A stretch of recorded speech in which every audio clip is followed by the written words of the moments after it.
الآن إلى قضية اليوم.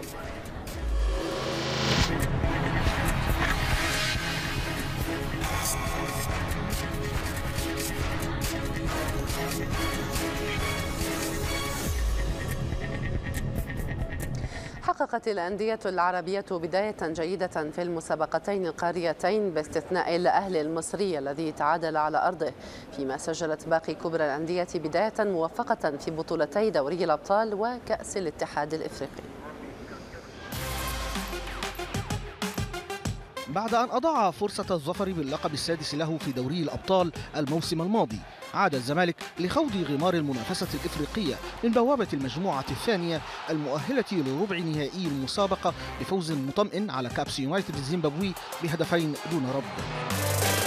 أما حامل الرقم القياسي في التتويج بلقب البطولة الأهلي المصري فقدم عرضا متواضعا في مستهل مشواره أمام زاناكو الزامبي أفضى لتعادل سلبي، بينما كان الوضع أفضل حالا للترجي التونسي حيث تمكن من قلب تأخره بهدف لفوز ب3 أمام فيتا كلوب الكونغولي. فريق المدرب فوز البنزرتي الغائب عن الدور النهائي منذ 5 أعوام تصدر المجموعة الثالثة مستغلا تعادل حامل اللقب سان داونز الجنوب إفريقي أمام سان جورج الإثيوبي. ممثل الكرة التونسية الآخر النجم الساحلي استهل المشوار الإفريقي باكتساح فيروفياريو الموزمبيقي بخماسية نظيفة. أما الوداد البيضاوي الذي أصبح قريبا من حسم لقب بطولة الدوري المغربي فأنهى أولى مواجهاته في المجموعة الرابعة أمام ضيفه القطن الكاميروني بثنائية نظيفة. بدوره اتحاد العاصمة الجزائري الذي تعول عليه الجماهير الجزائرية في أن يحذو خطى وفاق سطيف الذي توج باللقب في 2014 فتغلب على أهلي طرابلس ب3 أهداف دون مقابل. وفي كأس الاتحاد الإفريقي فإن صفاقس التونسي المتوج بلقب البطولة 4 مرات فاز بصعوبة على ضيف السوازيلندي إمبابان بهدف علاء الدين المرزوقي ضمن المجموعة الثالثة. بينما طمأن حامل لقب نسخة 2010 الفتح الرباطي جماهيره بفوزه العريض على كامبالا سيتي الأوغندي بثلاثية نظيفة. أما مولودية الجزائر فعاد بنقطة ثمينة من ملعب بلاتينوم ستارز الجنوب إفريقي.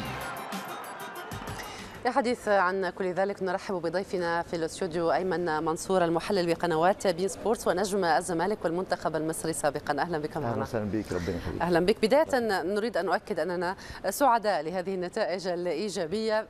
بالعادة نأخذ دائما في القضية أشياء تكون بالعادة سلبية في الرياضة العربية.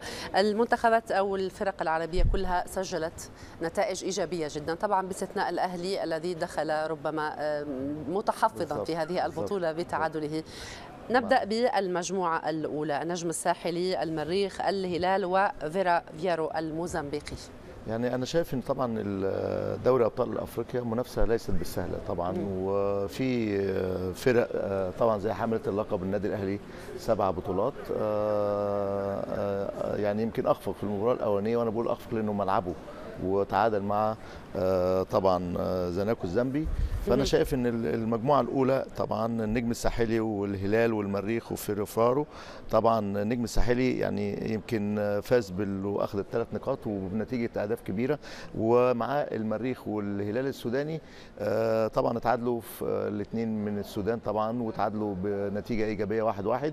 وانا شايف المجموعه ديت احنا بنقول بنأهل النجم الساحلي طبعا انه يعني بادئ بدايه كويسه، ومعاه يا اما المريخ يا اما الهلال السوداني. هنا في طبعا ممكن يكون بستبعده في المجموعه الاولانيه. طيب المجموعه الثانيه اتحاد العاصمه الجزائري، الزمالك المصري، كابس يونايتد، واهلي طرابلس الليبي. باستثناء اهلي طرابلس طبعا الحظوظ كبيره مع اتحاد العاصمه والزمالك. توقعي كل حاجه، يعني انا شايف ان اتحاد الجزائر طبعا هو يعني يمكن احرز مركز اول بفوزه على طبعا اهلي طرابلس، والزمالك برضو احرز الفوز في ملعبه بعد ان يعني احرز هدفين في الشوط الثاني، ويمكن كان فوز برضو صعب الى حد ما على كابس يونايتد. انا الزمالك واتحاد الجزائر هم اللي ممكن يحسموا المجموعه ديت، لان كابس يونايتد طبعا هزيمه في المباراه الاولى، واهلي طرابلس يمكن ممكن تبعدهم، لكن برضو بنقول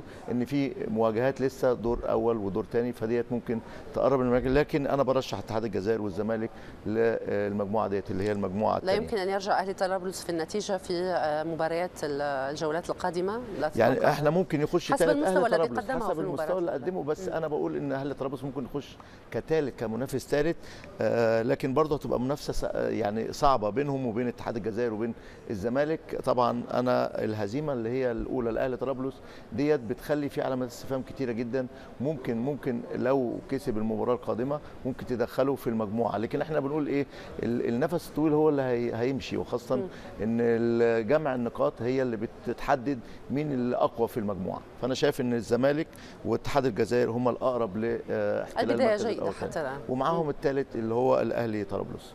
البدايه كويسه. كابس يونايتد هو الثالث. يعني كابس يونايتد انا بقول ان هو ممكن يبقى بعيد شويه، لان طبعا الهزيمه بتاعه الزمالك يعني انا شايف ان المستوى برضو يعني بتحفظ عليه، مستوى ممكن يكون خصم بس مش بالقوه اللي هي زي مجموعه الاهلي. يعني مجموعه الاهلي فيها يعني ثقل، فيها ثقل كبيره جدا. قطن سبور الكاميروني ايضا، والوداد الزامبي والوداد والاهلي مجموعه قويه، لكن انا بقول كابس يونايتد يمكن برضو في ملعبه يبقى ليه امر تاني او ليه بصمه تانيه، فده برضو مش عايزين نحكم على الفرق بدري، لكن انا بقول ان لسه كتير جدا، لان دي منافسه شرسه جدا بين الانديه العربيه وفي الانديه الافريقيه ان شاء الله. المجموعه الثالثه الترجي التونسي يتزعمها ب3 نقاط، متبوعا بسان جورج بنقطه وسان داونز بنقطه وفيتا كلوب بدون اي نقاط حتى الان. هل تبدو لك عاديه؟ ليست هناك مفاجات في الجوله الاولى؟ لا احنا ممكن نقول مفاجاه، يعني سان داونز يتعادل مع سان جورج، يعني سان داونز ده حامل اللقب،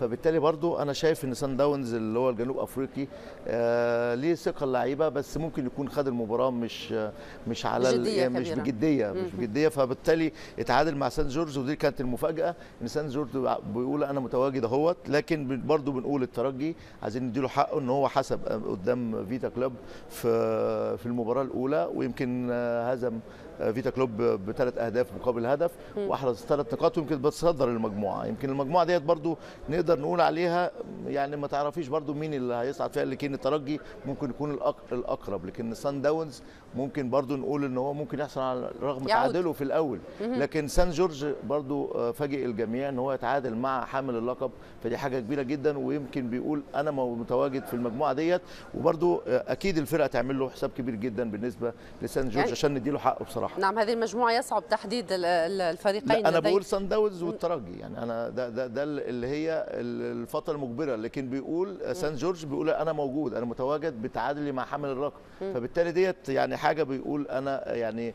ممكن احقق نتائج ايجابيه في المجموعه اللي هي هذا ما يجعل يعني صعب التوقع ما سيحدث في هذه المجموعه، بما انه سان جورج دخل بدايه قويه، دخله قويه، وسان داونز يمكن ان يعود طبعا لقوته اللامعتاده. بالضبط، انا شايف سان داونز يعني يمكن البدايه بتاعته ما كانش بالقوه، يمكن مع الامور ما كانش بجديه، لكن سان جورج ممكن يبقى ليه بصمه في المباريات اللي جايه. نعم المجموعه الرابعه مجموعه الاهلي الذي تعادل مع زاناكو، والوداد الذي فاز ب3 أهداف الكاميروني في نتائج لم تكن متوقعه في هذه المجموعه. بالضبط، يعني مثلا النادي الاهلي كان بيلعب في مصر وفي وسط ارضه وجماهيره، فانا شايف ان زاناكو برضو كان خصم اكتر من قوي وعنيد في المجموعه ديت، انا بسميها مجموعه الموت يعني بصراحه. والوداد البيضاوي طبعا حسم الامور وهزم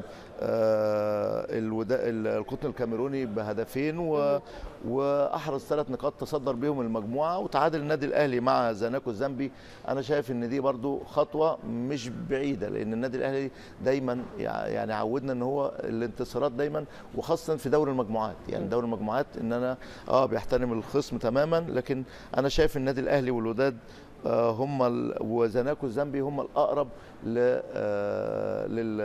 لتراسل المجموعه ديت اللي هي المجموعه الرابعه. الاهلي تنتظره مباراه مع الوداد والقطن، يعني المفروض انها مباراه اصعب من المباراه الاولى. يعني هي النادي الاهلي عنده لسه، يعني الوداد طبعا يعني انا شايف ان برضو مقابله الانديه العربيه ديت قمه الصعوبه، وخاصه ان دوري الابطال فيه 9 انديه عربيه. نعم. فبالتالي انا شايف انه كله ماشي بخطى اكتر من رائع، يعني انا برشح يمكن 7 من 9 فرق في دوري الابطال. يعني نعم. انا شايف ان هو برضو السبع فرق دول ممكن يعملوا نتائج كويسه جدا في خلال اللقاءات اللي هي المقبله.